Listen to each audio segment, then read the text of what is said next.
요즘 외식 물가 살벌하죠? 서울 밖에서 살고 있는 저도 조금씩 실감하는 부분인데요. 한 끼를 해결하기 위한 식사 비용 10,000원. 정시처럼 정갈한 반찬을 갖춘 밥을 먹으려면 그 이상을 지불해야 하죠. 그래서 요즘에는 아예 한식 뷔페 같은 곳을 가거나 가성비 있는 뷔페 소식을 들으면 그쪽으로 몰리기도 해요. 뷔페의 종류도 다양하다 보니까 자신의 취향에 맞게 고를 수도 있고요. 지금은 가성비로 접근하는 뷔페지만 한때 고급 외식의 상징이었던 뷔페. 어디서 시작했고 어떻게 한국으로 들어왔을까요? 푸드 챌린저 5번째 영상. 오늘 저와 함께 알아볼 것은 뷔페입니다. 그러면 맛보러 갑시다.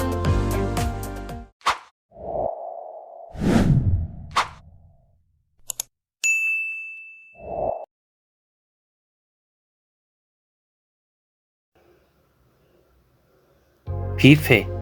음식을 원하는 만큼 덜어먹는 식사 방식 또는 식당을 말하는데, 이 뷔페라는 단어는 프랑스에서 시작했다고 해요. 사실 그 전부터 북유럽 지방에서는 뷔페 형식의 식사를 했었다고도 하죠.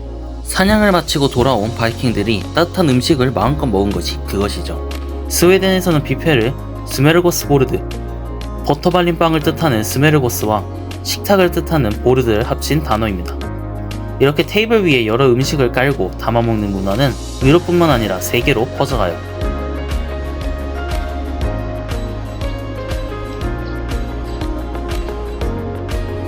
특히 이런 문화는 미국에 반겼는데요. 홀 인원을 적게 배치해 인건비를 아낄 수 있어 효율적인 운영 방식이었던 것이죠. 특이하게도 미국에서 뷔페가 인기를 끌었던 곳은 카지노입니다. 카지노에서 샌드위치를 무제한으로 판매한 것을 시작으로 점차 수요가 늘면서 아예 푸드 코너를 마련할 정도로 커지게 돼요. 현재도 미국에 여행 가거나 거주하시는 분들 사이에서는 카지노가 맛집으로 소문날 정도이죠. 이런 식으로 일반 메뉴를 계속 먹는 방식을 All You Can Eat 이라 하는데, 테이블에 앉아서 주문할 수 있는 점이 일반 뷔페와 다른 점이라 볼 수 있습니다.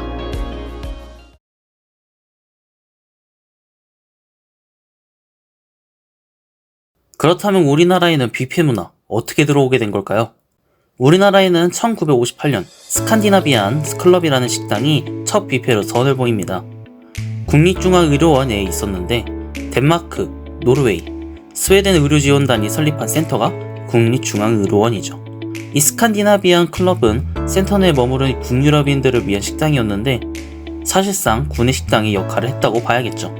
70년대에는 조선호텔을 시작으로 고급 호텔에서 뷔페를 차리면서 뷔페는 고급 외식의 이미지를 가지게 됩니다. 당시 뷔페 가격을 현재 화폐 가치로 환산하면 대략 1-20만원, 현재 유행하고 있는 오마카세나 파인다이닝 가격들이죠. 때문에 서민들에게는 버겁고 부유한 가정에서나 갈 수 있는 곳이었습니다.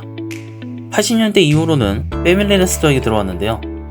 빕스, TGI 등으로 대표되는 샐러드바 스타일의 식당들이 생겨났고, 그 외에도 여러 뷔페가 들어서죠. 앞서 이야기했듯 운영자에게는 인건비를 줄일 수 있는 방식, 소비자에게는 여러가지 음식을 적당한 가격에 맛볼 수 있는 방식, 그래서 뷔페는 모두에게 좋은 방식이 됩니다.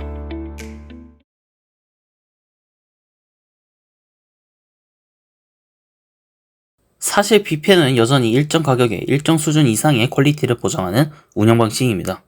하지만 파인다이닝, 오마카세 등의 고급 음식을 제공하는 방식이 퍼지면서 뷔페의 고급 이미지는 사라지게 되죠.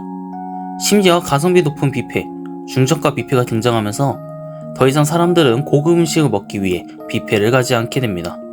중저가 뷔페의 대표주자는 바로 고기 뷔페, 값싼 고기를 무한으로 제공하는 식당들이 등장한 것이죠. 그런데 고기 뷔페의 문제점이 머지않아 드러납니다. 첫 번째는 고기의 품질.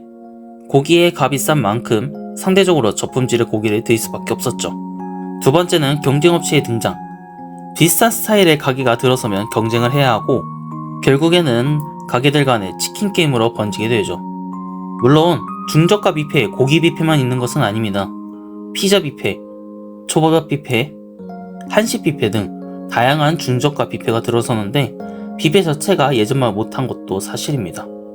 그리고 뷔페가 힘을 못 쓰는 이유로 풍요로움을 나타내는 방식의 변화도 한몫합니다. 예전에는 그릇에 가득 담긴 음식이 풍요로움을 상징했다면 지금은 나를 위한 것, 재료의 특별함 등이 풍요로움을 나타내고 있죠.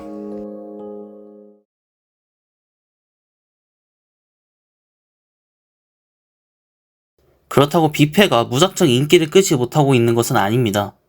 러우 전쟁 이후로 식재료 값이 폭등하고 있는데요. 이것이 외식 물가에도 그대로 반영이 되고 있는 중이죠. 물론 뷔페 가격 인상도 이뤄지는 중이지만 아무래도 일반 식당의 1,000원 인상과 뷔페의 1,000원 인상은 체감상의 차이가 있죠. 때문에 물가가 높은 지역이나 학식이 아쉬운 대학가 근처에 중저가 뷔페가 생기면 수요가 높을 수밖에 없습니다. 어쩌면 이 실마리를 잘 잡아서 뷔페가 다시 성행할 수 있을지도 모르죠.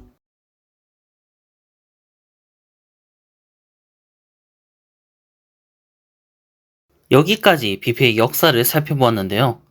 그러면 뷔페에 가서 어떻게 먹어야 잘 먹었다 할 수 있을까요? 자주 나오는 질문을 보면서 답해보겠습니다. 첫 번째, 뷔페 가기 전에 굶고 가야 하나요? 답은 하던 대로입니다. 점심시간을 기준으로 했을 때 평소에 아침을 잘 먹지 않으면 먹지 않아도 되겠고, 만약 아침을 먹는다면 무리해서 굶지 않아도 됩니다.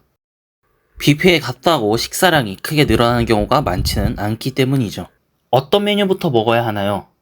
답은 간이 덜 된 음식부터입니다. 이거는 제가 직접 담은 접시를 보여주면서 설명할게요. 첫 접시는 재료 자체에 맛이 나는 음식들 위주로 담습니다. 두 번째는 초밥 등 차가운 음식들을 먹고, 세 번째부터는 자신이 먹고 싶은 음식을 담으면 됩니다.